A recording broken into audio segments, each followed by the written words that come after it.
Hi, and welcome to Matt Holman Talks Mental Health, the podcast where I have the opportunity to catch up and chat with people who I've known throughout my life and my career. Today, I have the great pleasure in introducing Laura Landmark to this conversation. Welcome, Laura. Thanks, Matt. Nice to be here. Lovely to see you. For those who are listening, Laura and I first met back in the late 90s.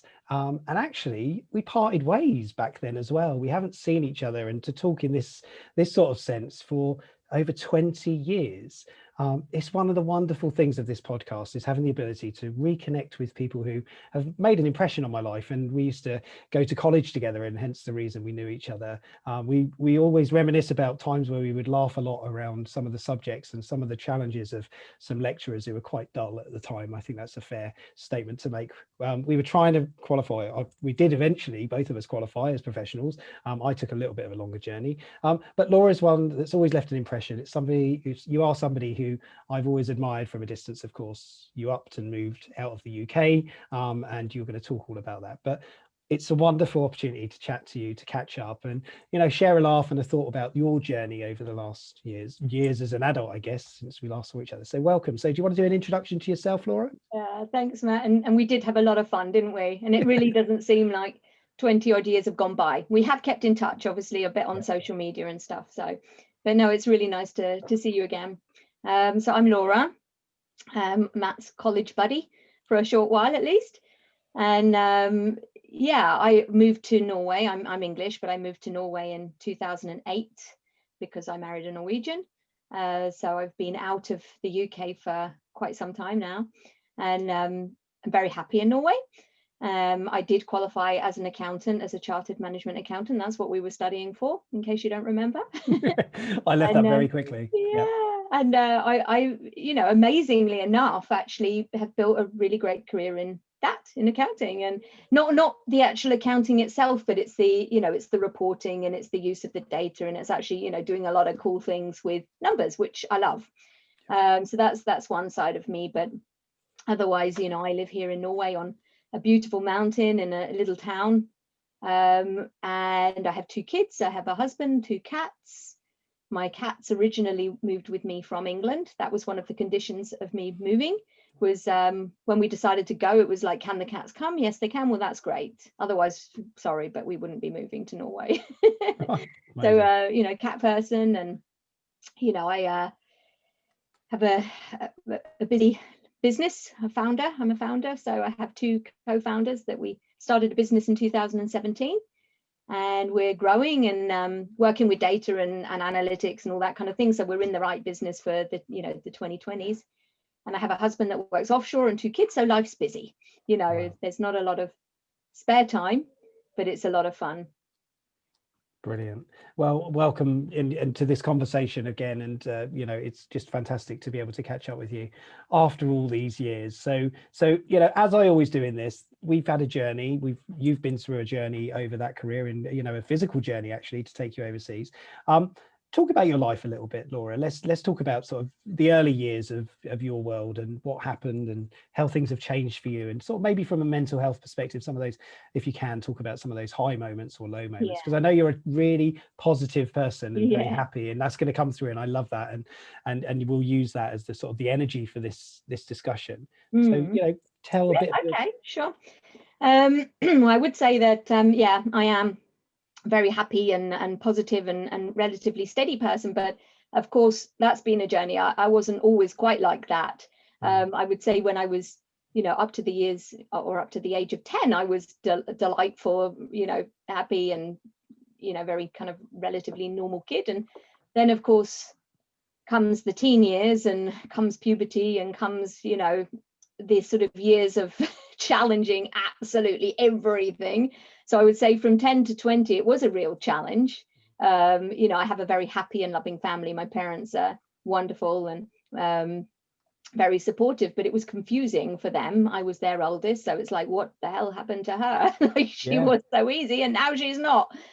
But they, we got through that, and then came the 20s, 20 to 30, where then you're kind of like a grown-up. So then it's like, well, let's experiment with everything grown-ups can do for a while.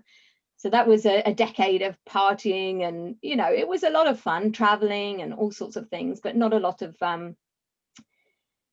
you know, it was, again, it was up and down, like a lot of up and downs, you know, when you're kind of figuring out who you are and where you are and what you want, and you know, you're meeting a lot of new people, and you are suddenly an adult with independence. And so I would say, you know, those were relatively kind of chaotic years, really. And then came the 30s, and everything started kind of like, okay, let's figure out who this person Laura is. Let's figure out what makes her happy. Let's figure out where she really wants to take her life. And, you know, everything settled down a little bit then, you know, when I turned 30. And I was very much sort of happier and calmer, and sort of you know, sort of not in control, that's not the right word, but in touch, much more in touch with myself. And then came the 40s. I mean, that's just been a blessing. I love the 40s. Because, you know, that's just more of the same. It's really sort of, okay, now I figured out in my 30s who I am, and, you know, what I stand for, what I want to do. And the 40s is more about like, how can I then, you know, reach out back into the world? What can I put back out there? Now that I've got my solidarity, now that I've got everything together, now that I know, you know, where I'm coming from, what can I do to help? So it's been so, I don't know, you can see these kind of chapters really in my life, and how, you know, I've sort of changed from one chapter to another, but I still see the red thread. I still see me in all of that, you know, myself or I haven't changed significantly. It's just the way that I rock and roll around the world, really, and what I do, and yeah, and what makes me kind of happy. And so I think now in my 40s, very much more in tune, you know, with myself. I take really good care of myself, you know, think simple things, but sleep is really important to me. Hydration, you know, drinking enough water is really important to me. So my kids, if ever they're like even slightly ill, my answer is, well, just go and have a drink of water and get a good rest and you'll be fine. And more often than not, they are, you know, because I think that those two things alone, just sleeping well and drinking water and you know, moving around. So I walk, I love walking, don't really like jogging, don't like the gym, don't like anything, you know, like that really, but I do love walking. So I take myself out into this beautiful nature that we have here in Norway, and as regularly as I can, at least, go for a nice long walk, and either listen to a podcast or listen to music or listen to just nothing. But I do quite like to be alone, because it's where I kind of like formulate, or it's where I sort out all of my thoughts really when I'm moving. So if I'm walking with somebody, which is also nice, you know, that's also nice, that's sociable, but I don't get that kind of like time to figure everything out and for things to settle. So my walking is something I really, really value. And my kids are still relatively small. So when my husband's offshore, I mean, they're not that small, they're 8 and 10, you know, so they're pretty like self-sufficient. But when my husband's offshore, I don't walk so much, you know, I'm kind of like here looking after them. So as soon as he gets back home, you know, from his trip, that's the first thing I do. It's like, oh, get me out there, get me some oxygen. So I love that. And you know, I have routines. I drink green tea every morning, and I put turmeric and pepper in it, like make it very spicy. And the newest thing, if you want to know what the newest thing is you know, this Dr. Chatterjee, who's very popular in England, and he's had quite a lot of guests on that talk about nose breathing. Now this is quite new to me, but there is this massive benefit apparently from learning to breathe through your nose, like the oxygen goes where it should. And so that is something also, you know, I go into, or I look into these things and I think, oh, okay, is that something that resonates with me? Well, if it is, then I work it into my life. And you know, it's all small tricks, like little hacks, isn't it, you know, that just make you feel good. And then if you feel good, if you're well rested and nourished, you know, food's also important, of course, but if you're feeling good, then it's much easier to tackle whatever might come, you know, in the world, because obviously the world is pretty up and down. So that's my main focus, is on just trying to maintain that baseline so that I'm ready, you know, I'm ready for whatever happens. And you know, some things are easier to tackle than others, but generally speaking, that's how I work, at least, and that's how I manage myself.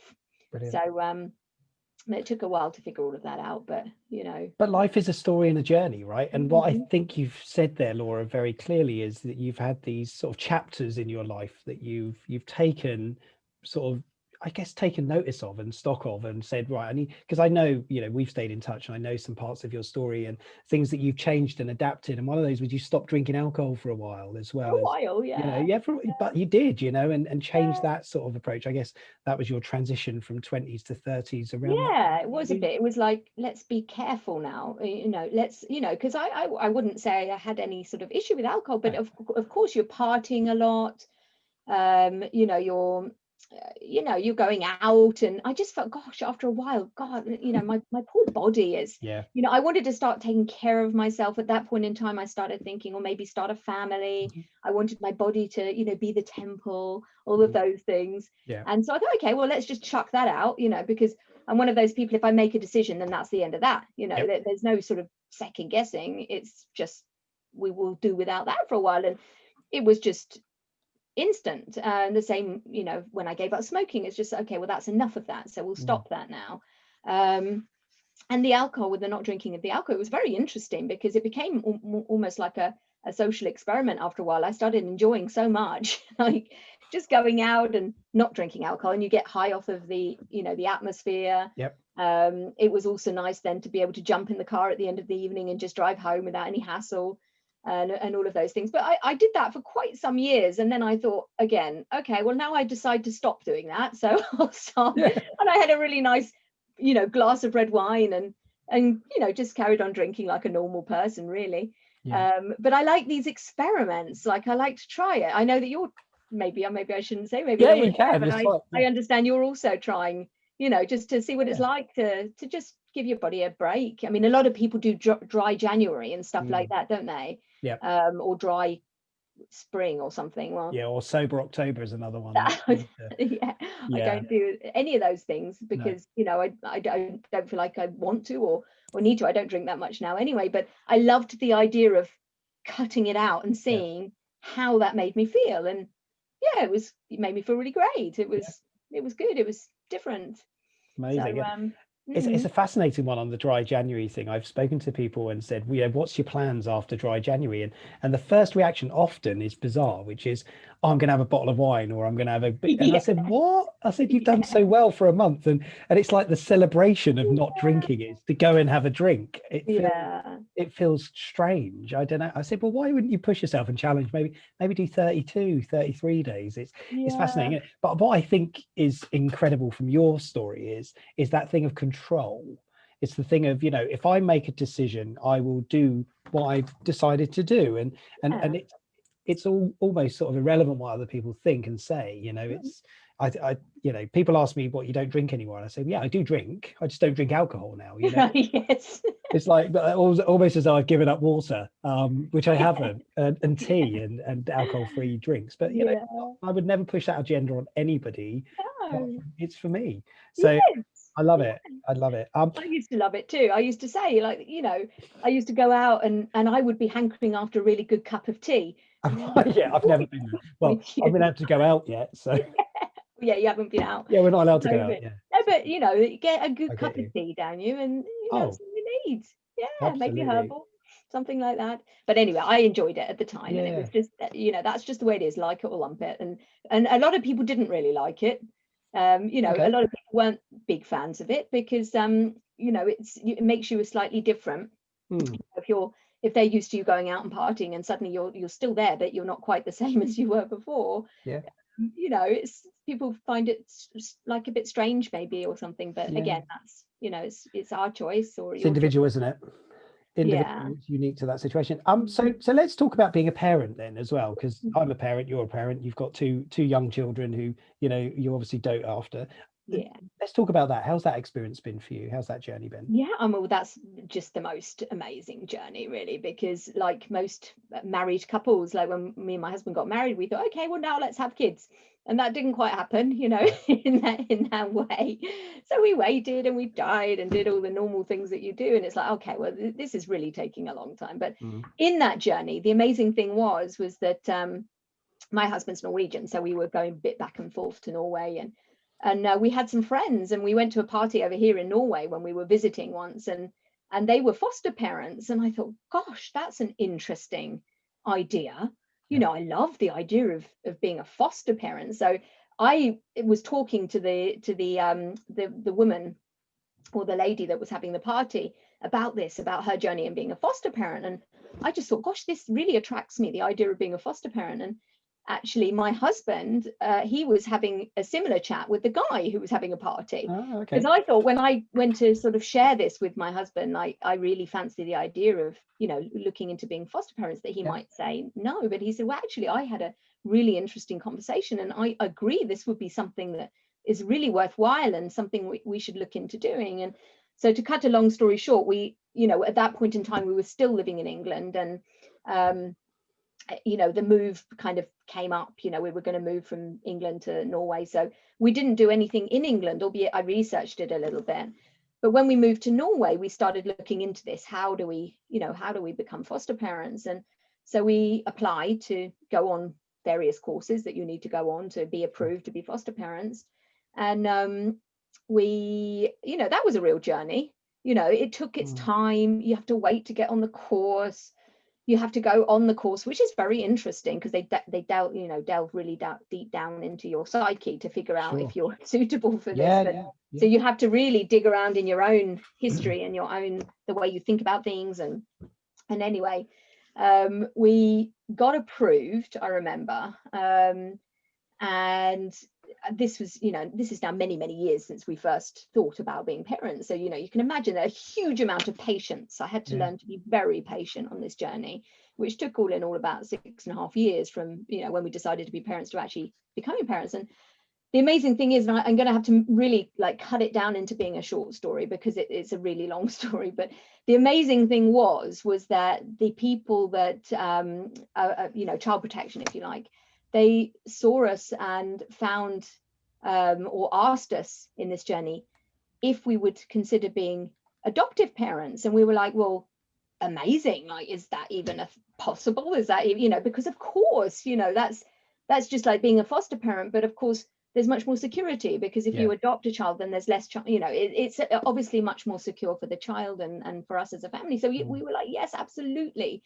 So we did. We became, well, first of all, foster parents of this beautiful baby called Olivia Grace, who we named. And, you know, it was just dreamy. I mean, the whole thing, I won't go into all the details, but it was just such, the whole backstory, the whole way it happened, everything about it was just fantastic. And she's perfect and she's beautiful. And after about 3.5 years, I said to my husband, oh, I really think maybe we should look into being foster parents again, you know, because now I think it'd be really nice if Olivia had a brother or a sister. So at that point, we thought, well, okay, let's just at least let them know that the door is open if they found that there was a child that might need a home. So we didn't go officially back into the system, but unofficially we let them know. And then eventually we did officially go back onto the register, you know, and did everything in the way that one should. And it so turned out that there was another little girl eventually that did need a home. And she came, and, you know, the first time we ever saw her was the day that she moved in. And, you know, her and Olivia, she's a little bit younger than Olivia, they clicked straight away. You know, the story was also, there's no trauma in the story, let's put it that way. I obviously can't say too much, but everything has happened in a very beautiful way. We have contact with one family, you know, the biological family, have, you know, visits with them, and, you know, it's all very nice, everything's it sounds really bizarre, but me and my husband, I mean, we feel like the luckiest parents in the universe, really, because we've got these two gorgeous children. And you know, life is just with them a ball. Of course, you know, being a parent is a wonderful experience. And I suppose for a while I thought maybe that wasn't going to happen, and so when I, you know, pinched myself and realized, well, that happened, and I've been their parents now. I mean, Olivia was just 2 hours old when she came to us. She was a small baby. Cindy was a bit older, but, you know, we've been their parents now for 10 plus, you know, years, or coming up 11, and it's just wonderful. We're just like a regular family. But I feel blessed, you know, really blessed to have been able to adopt these two beautiful children. And yeah, what a privilege, really. So yeah, it's a great story. Yeah, it is, and it is lovely. It's so heartwarming to hear your sort of your happiness around that story. And, you know, like you say, there wasn't any trauma involved in it. It's all been dealt with and handled in a very, you know, sensitive way, and you know, and protective and supportive way. And I think that's so so wonderful to hear, you know, and obviously I no doubt you have your moments with the girls who, you know, they test the limits of parenting, right, and challenge everything. And they know all about this, you know, there's no secret, they know exactly everything that there is to know, so it's very open. But of course it is their story too, so I share a limited amount. But I was going to say, you know, if there's any of your audience that want to know more, they're always welcome to like contact me directly, and I can always fill in a bit of, you know, how it really, you know, some of the detail, if you like. Brilliant. Relevance to anybody and they want to.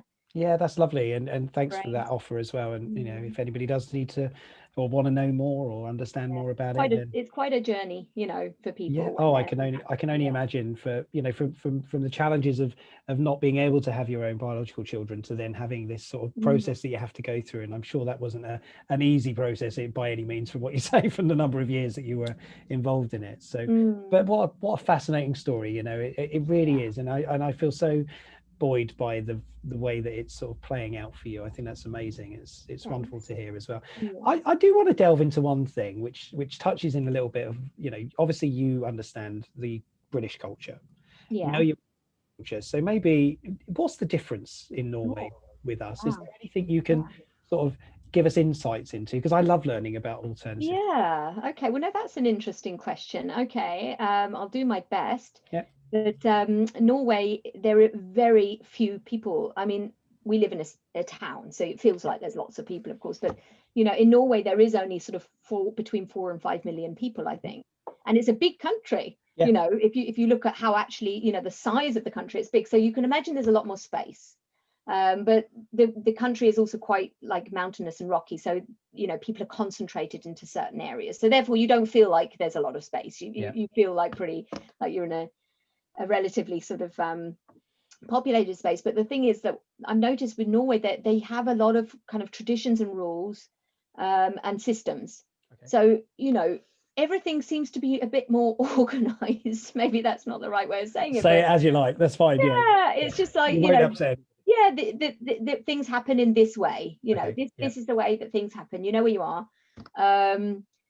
It's very good for family life, because the work culture here is that you start at 8 and you finish at 4, and that's it. You know, of course, you know, you can work extra and that is normal if you choose to do so, but it's very different from what I remember in England, where you would start, say, at 9 and have an hour for lunch, which always seemed a bit silly, because I would then just go shopping and spend loads of money, or you know, something like that, and then we wouldn't finish, you know, officially until, say, 6, which often became 7 or 8. And I just thought, gosh, you know, if I had my kids, how would I fit that in, you know, if I was still in England? So in Norway, it's very much more geared up for family life. There's a lot of beautiful outdoor areas, which there are in England as well. But things are different. Like, you can't buy Marmite, you know, that's obviously a big problem. Well, for 50% of the population, it might be, right? That's you either love it or you hate it. That is true. But I've actually found somewhere to actually order Marmite now. And also, you can't buy wine in supermarkets or anything like that. You have to go to what's called a wine monopoly to buy wine or spirits or anything like that. So alcohol is less available. It doesn't mean that, you know, they drink it any less, but it's just less convenient to actually go and buy it. But that's okay. Like, this is the way it is, you know. And you know, they have a lot of the same. You know, you have restaurants and bars and cafes and all of that, but not so much in the way of pubs. You know, there are some, but it's not so much pub culture over here. And I laugh because our conversation flows into the alcohol conversation. Of course. Well, that's one thing. You can go to a bar, you can go to an off license, you can go to a pub. You can go to a pub, and alcohol's really expensive over here as well. You know, so you can't. You know, it's not the same. It's very different. And the Norwegians themselves, they are very, you know, what's the word? Let me see. They're very, very nice. You know, they're very nice. And I notice when I come back to England, when I can come back to England once Corona's over and stuff, you land in Heathrow or Gatwick, and you hear the Englishness all around, and I think, oh, it's just lovely. I just love it. You know, all the babble and nonsense and the noise and the you know, all that, the lovely English accents. And you know, in Norway, it's just different. Like, you know, obviously it's a different language, of course. And it's a different feel, but it's a lovely place. I love living here in Norway. I just love it. You know, it suits me it's very calm, it's very open, and yeah, it's a great country. I love it, I have to say. You know, I'm very happy. Yeah. So I've made Well, it home. you sound like you are, you know, and it's that you've absolutely nailed it when it comes to the work and the family and the life experience. I find that with quite a lot of European cultures, actually, family is at the core for a lot of them, especially, you know, sort of the Nordic markets and in places like France and so on, you know. And well, having a French wife, of course, I understand a bit more about the French culture, but, you know, and I just find it fascinating. In England, we're so focused on career. You know, it's all about working more, working harder, and working harder is not smarter. I think that's the reality that we're starting to feel. You know, we've got a few more minutes. I do want to just briefly talk about your career, because obviously now you're a business owner, you know, and you're working for your own company, and you've been doing that for a couple of years now. Since 2017, Yes. Oh, well, yeah, gosh, that's even more than a couple of years, right? Life's moving so quickly. It is. How has that experience been for you? How have you found that journey? Yeah, that journey has been, again, it's a massive learning experience. I don't think I would have started it when the kids were really small, because it is all consuming. You know, the kids are older now, they're independent, they have their friends, their social life. So, you know, they don't kind of need quite so much of me, you know, quite so much of the time.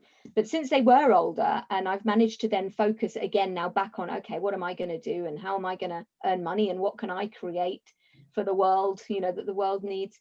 It's been an amazing experience. I'll cut that story down really short, but I figured out what it was that I needed to do.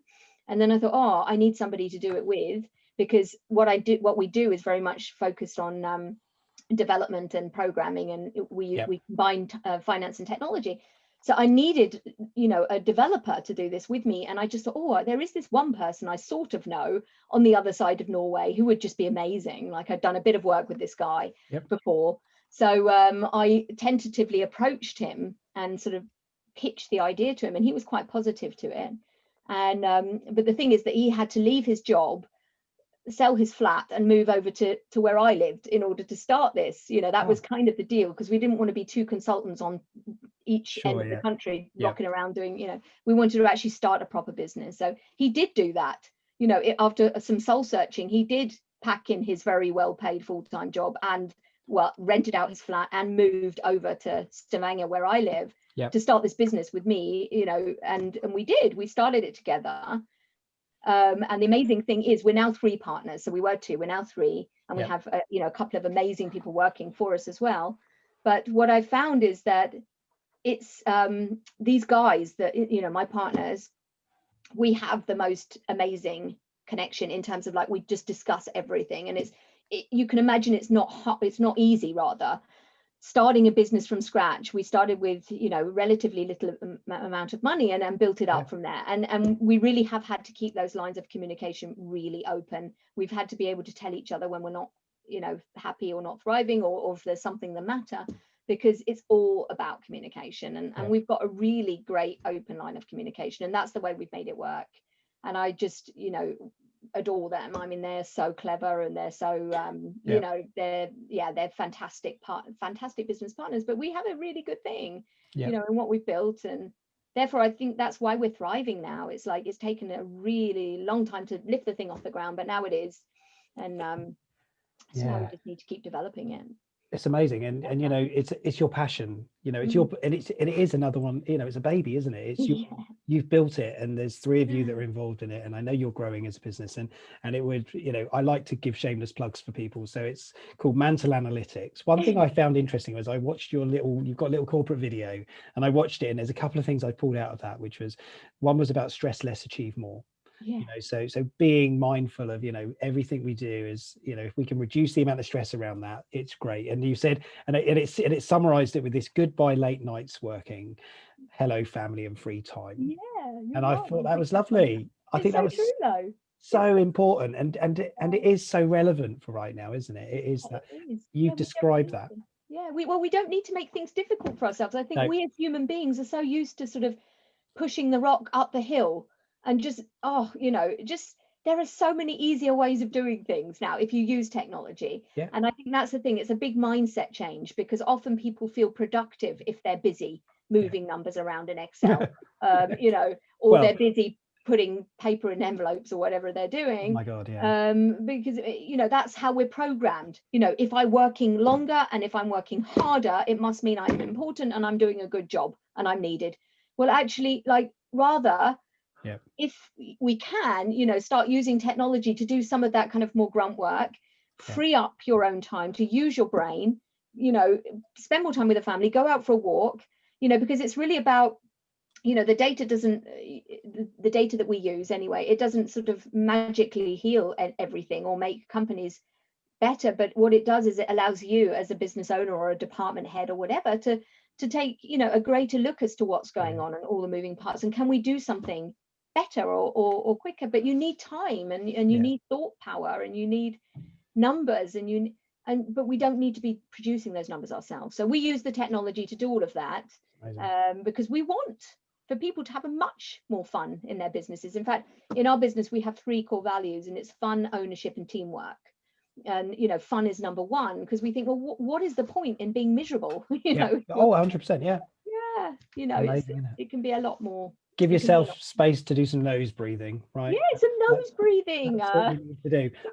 Laura, listen, we're gonna have to wrap because we're running out of time, and I don't like to limit it, but we do have to close at some point. Of course, I have to say, it's been wonderful to catch up with you. I really have appreciated having just the chance to sit down after all these years and talk about everything pretty much. I know there's much more conversations that we'll continue to have, but thank you on behalf of myself and this podcast, of course, to be open about your experiences around your life and what's been changing and those moments of transitions that you've shared, and the wonderful experience with your daughters. And I wish you and your husband all the very best on that journey, because that will be a long journey, of course. Do you have any final words you want to just say to anybody, or any statement you want to make to close? Oh gosh, I suppose I could close, if you like, with my word for 2021.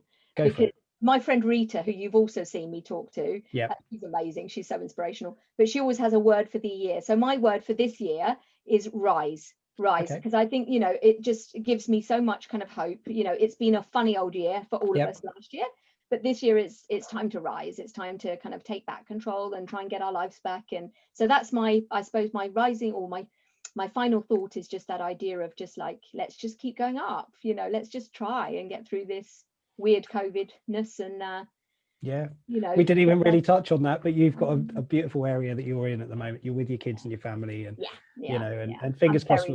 Very lucky. Yeah. Thank you. So, thanks for having me on, Matt. You're more than welcome. You're more than welcome.